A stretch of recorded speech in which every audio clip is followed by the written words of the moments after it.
Charlie, last week, Ben Stevens, who covers the Big Ten, tweeted that the Texans had spoken with free agent Antonio Brown. No offer, just doing their due diligence.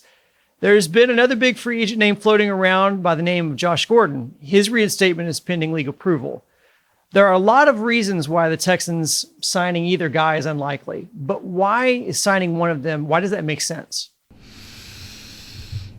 Why does it make sense? Why would it make sense? Yeah, I'm just stalling for time to try to come up with a reason why it would make sense. Josh Gordon, I would rule out entirely. I hope for the sake of the young man, not as young as he used to be, that he can get his life straightened out with some permanence to it. But even on the cheap, it would strike me as a waste of time bet, along with the point that Josh Gordon is more a downfield, deeper threat, and the Texans have their options there. In the case of Antonio Brown, Bill O'Brien in part wanted to get rid of DeAndre Hopkins because he wasn't a fan of his practice habits, but now you'd be willing to take on Antonio Brown.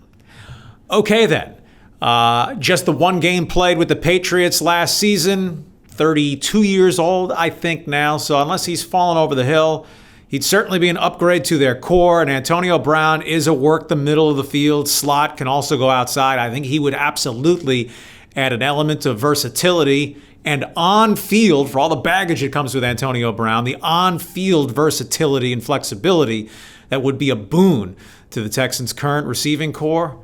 But my goodness, if Machiavelli Belichick said, yeah, one game was enough, although really his hand was forced on that, Brown's probably still facing an NFL-mandated suspension after pleading out on his charges in Florida. But between the two, if the Texans were going to throw caution to the wind to add a bona fide wide receiver weapon, I think there would be a better case for Brown than for Gordon. Obviously, there's some other things that were tied into the D-Hop thing as well, which was, contract and kind of where he was at and kind of the money he wanted. But you could arguably get one of these two guys on the cheap-ish. Could the argument be made that this is the exact window to take a low-risk, high-reward chance like this? Well, if not now, when? Where TikTok on J.J. Watt, if not on Bill O'Brien, but that you'd be getting the guy presumably for the minimum, and the first time he's 5 minutes late for a meeting, the first time he squawks about anything, Deshaun Watson not targeting him enough, yapping on the sideline, you can cut the cord. The Patriots cut a very expensive cord. The way they structured with Antonio Brown, where I guess there was some level of interest, Brown got himself kicked off the team basically, but made $9 million. As a veteran player, if you make an NFL roster, your money is guaranteed for the season if you're on that roster as of opening day. But if you're talking minimum money and the guy mutinies or otherwise is just a jerk who has to go, the risk-reward ratio, I think it's diminishing reward at this point in both Gordon and Brown's careers. But as a risk-reward ratio, it's still favorable, reward over risk, if you wanted to take a flyer on the guy. And maybe with Deshaun Watson as the quarterback, and if either Brown or Gordon could not grasp that truly this was the last chance for gas, the final chance to, derive some income from more of a football career, it would be now.